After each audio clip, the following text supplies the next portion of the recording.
Good morning friends, welcome back to my channel. আর আপনারা দেখছেন ড্যাফোডিলস গার্ডেন। ড্যাফোডিলস গার্ডেনে আপনাদের সকলকে স্বাগত জানাই। ভিউয়ার্স, আজকে আপনাদের সঙ্গে আমি শেয়ার করব ড্যাফোডিলস গার্ডেনের অন্যতম একটি ক্রোটন প্ল্যান্ট ক্যাটাগরির, যেটি হচ্ছে গোল্ডেন অ্যারিলিয়া। গোল্ডেন অ্যারিলিয়া এবং অ্যাডিলিয়াও অনেকে কিন্তু বলে থাকে গাছটিকে। দেখুন গাছটির লুকটা আপনাদের দেখায়, কি অপূর্ব শেপের যে গাছটি। দেখুন, অলওয়েজ কিন্তু আমি যখন নার্সারি থেকে গাছ নিয়ে আসি একটা বেবি প্ল্যান্ট গাছ নিই। তার অ্যাডভান্টেজ দুটো আছে, আপনাদের বারবার আমি বলেছি এর আগেও, যেটি হচ্ছে ছোট্ট থেকে গাছটিকে বড় করে তোলা তিলে তিলে, এটার মধ্যে একটা আলাদা একটা আনন্দ আছে। আর সেই সঙ্গে কিন্তু আপনি প্রাইসটাও অনেক কম পাবেন। একটি বড় গাছ নিতে গেলে আপনার যতটা নার্সারিতে খরচ হয় তার কিন্তু অর্ধেকটা খরচ হয় আপনি একটা ছোট্ট বেবি প্ল্যান্ট নিলে। তো দেখুন, আমার মেনলি হচ্ছে আমি ছোট্ট বেবি প্ল্যান্ট নিয়ে আসি ঠিক 6 ইঞ্চি সাইজের, এবং সেটিকে এই যে চোখের সামনে তিলে তিলে বড় হতে দেখার একটা কিন্তু আলাদা তৃপ্তি আছে। দেখুন, এই গাছটির বয়স কিন্তু অলরেডি কিন্তু আমার 5 বছর হয়ে গেছে ড্যাফোডিলস গার্ডেনে।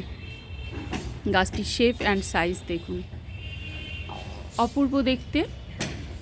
এটা পাতাবাহার অর্থাৎ ক্রোটন প্ল্যান্ট ক্যাটাগরিতে বিলং করে, কারণ এটি কোনো ফুল হয় না, এবং এটির নাম হচ্ছে গোল্ডেন অ্যারিলিয়া। দেখুন, আপনারা সহজেই পাতাগুলো একটু গোল্ডেনের মতো, এবং শেপ অ্যান্ড সাইজটা কিন্তু অপূর্ব। তো প্রথমে আপনাদের বলি, এটা আপনারা নার্সারি থেকে নিয়ে এসে ওয়েল ড্রেনেজ সিস্টেমে একটা টবে আপনারা বসিয়ে দিন, এবং গাছটা লো মেনটেনেন্স, এবং এটিকে অনেকে কিন্তু ইনডোর প্ল্যান্ট হিসেবেও কিন্তু বিবেচিত হয়। কিন্তু আমার মনে হয় যে কোনো প্ল্যান্টই মনে হয় ইনডোর প্ল্যান্ট নয়, কারণ আপনি ইনডোরে যদি বেশ কিছুদিন একটি গাছকে রেখে দেন, সেক্ষেত্রে গাছটি কিন্তু ডেটোরেট করে। ধীরে ধীরে গাছটি কিছুদিনের মধ্যে দেখবেন পাতা হলুদ হয়ে যাচ্ছে, পাতা ঝরে যাচ্ছে, এ ধরনের একটা কন্ডিশন তৈরি হয়। তো সেক্ষেত্রে আপনাদের কিন্তু কিছুদিন পর পর কিন্তু রোদের মধ্যে তাকে কিন্তু দিতেই হয়, কেননা পাতাই হচ্ছে গাছের রান্নাঘর। গাছে সূর্যালোক না পেলে সে গাছ সালোক সংশ্লেষ প্রক্রিয়ায় ব্যাহত হয়, ভালোভাবে গাছটা কিন্তু এক্সিস্ট করে না কিন্তু। আর আপনি রাখতে পারেন ইনডোরে, যেখানে একটা সূর্যের আলো, হাওয়া বাতাস পর্যাপ্ত পরিমাণে আসে, আপনি সেখানে কিছুদিন অবশ্যই রাখতে পারেন, কিন্তু অন্ধকার জায়গাতে একেবারেই নয়। দেখুন গাছটি, এই গাছটি কিন্তু খাবার কিন্তু দেখুন আমি কিন্তু প্রায় দিই না বললেই চলে, কারণ এই গাছটির বিশেষ কিছু খাবারের কিন্তু দরকার হয় না। আপনার অন্যান্য গাছের মতো এই গাছের খাবার কিন্তু অতটা দরকারই হয় না। আপনি যখন অন্যান্য গাছদের যখন সর্ষের খোল ভেজানো যে জলটা পাতলা করে দেবেন, আপনি সেটা কিন্তু কখনো মাসে একবার ইচ্ছে হলে দিতে পারেন। আমি সেরকম কিন্তু খাবারও কিন্তু গাছটিতে দিই না। এবং দেখুন, এটাতে আমি কিন্তু শেপ অ্যান্ড সাইজ কিছু দিইনি কিন্তু, বা প্রুনিংও করিনি। গাছটি কিন্তু সত্যি সত্যি কিন্তু খুব সুন্দর একটি শেপের হয়েছে, যার জন্য আমার কিন্তু প্রুনিং করা বা আলাদা করে শেপ দেওয়ার কিন্তু দরকার পড়ে না। অনেকেরই কিন্তু এ ধরনের কিন্তু শেপ, অনেকের গাছ দেখেছি এ ধরনের শেপ কিন্তু খুব কম হয়। দেখুন, এটা মনে হচ্ছে যে নিজে হাতে হয়তো প্রুনিং করে একটা শেপ দেওয়া হয়েছে, কিন্তু না, আমি সেটা করিনি। দেখুন খুব সুন্দর। আর এটির প্রোপাগেশনটা এতটাই সহজ, আপনি 3 থেকে 4 ইঞ্চি একটা মোটা একটু ডাল কেটে বালির ভেতরে একটু কিছুদিন রাখুন, দেখবেন রুট গজিয়ে গেছে। এভাবে আপনারা একটি গাছ থেকে কিন্তু একাধিক গাছ আপনারা তৈরি করতে পারেন। অতএব একটি গাছ থেকে মাল্টিপ্লাইং হারে কিন্তু অনেকগুলো কিন্তু চারা গাছ তৈরি হয়।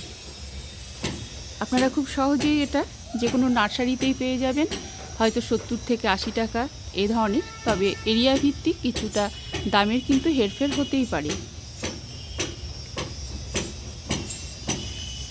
আরেকটা কথা বলি, দেখুন এই যে অ্যাডিলিয়া গাছটা, গোল্ডেন অ্যাডিলিয়া, এটা কিন্তু রোগ পোকা সেভাবে কিন্তু হয় না, সেভাবে একদমই হয় না। তবে যদি কারোর হয়, আপনারা তো অলরেডি জেনে গেছেন, আপনাদের আমি আরও আগে অনেক ভিডিওতে শেয়ার করেছি, আপনারা নিম তেল কিন্তু স্প্রে করতে পারেন। সেভাবে কিন্তু রোগ পোকার আক্রমণ আমার গাছে হয়নি, এবং আমারও প্রয়োজন পড়েনি কোনো ফাঙ্গিসাইড বা এই ধরনের কিছু ইউজ করা।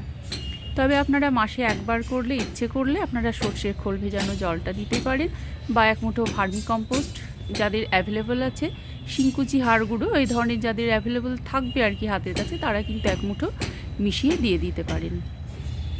জলটা দেখুন, জলটা আপনারা খুব বেশি দেবেন না, আর সে কারণেই কিন্তু ড্রেনেজ হোলটা কিন্তু ভালোভাবে তৈরি করতেই হবে। কারণ আপনারা যদি 1 মগ একটি গাছে জল দেন, প্রয়োজনীয় জলটা গাছ শোষণ করে নেবে এবং অতিরিক্ত জলটা তার ড্রেনেজ হোলের ভেতর দিয়ে কিন্তু বাইরে বেরিয়ে যাবে। তো আপনারা সেইভাবেই কিন্তু গাছটি তৈরি করুন বা টবটি তৈরি করুন, যাতে অতিরিক্ত জলটা ড্রেনেজ হোলের মাধ্যমে যাতে বাইরে বেরিয়ে যায়। তাহলে গাছটি কিন্তু অনেকটা হেলদি থাকবে এবং গাছের কোনো ক্ষতি হবে না, গাছের রুটটাও কিন্তু পচে যাওয়ার কিন্তু সম্ভাবনা একেবারেই থাকবে না।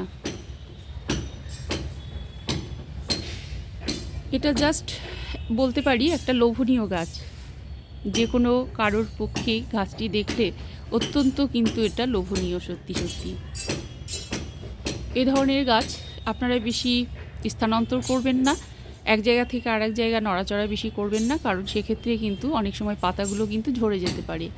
এটা পার্টিকুলার যে কোনো একটা জায়গা আপনারা নির্দিষ্ট করে সেখানেই কিন্তু বসিয়ে রাখুন।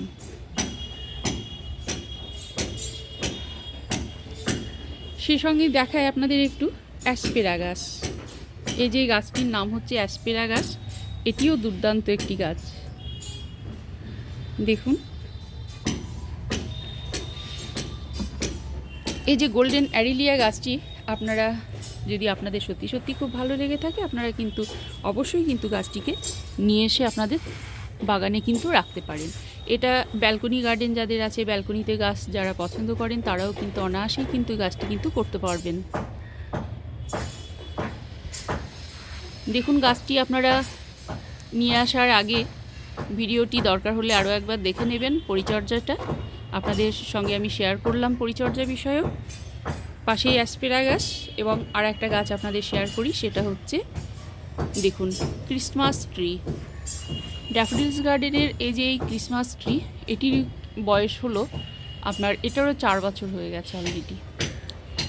তো এই যে ক্রিসমাস ট্রিটা বিদেশে কিন্তু প্রচুর সমাদর, আপনারা বুঝতেই পাচ্ছেন। 25শে ডিসেম্বর যেখানে বড়দিনে এই ক্রিসমাস ট্রিকে অনেক সুন্দরভাবে সাজানো হয়ে থাকে, এবং বিদেশে অত্যন্ত অত্যন্ত গুরুত্বপূর্ণ একটি গাছ হচ্ছে ক্রিসমাস ট্রি।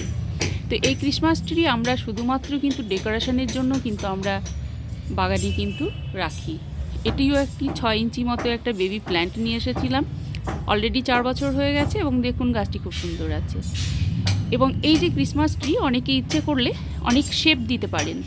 যেমন ধরুন এই গাছটি আমার এই যে এতটা লম্বা হয়েছে, অনেকে ইচ্ছে করলে এই পোর্শন থেকে কেটে দিতে পারেন এবং অনায়াসেই কিন্তু ডালপালা ছড়িয়ে একটা গোলাকৃতি নেয়, এবং তারপরে আবারও যখন কিছুটা লম্বা হবে আবারও কিন্তু কেটে দিতে পারেন।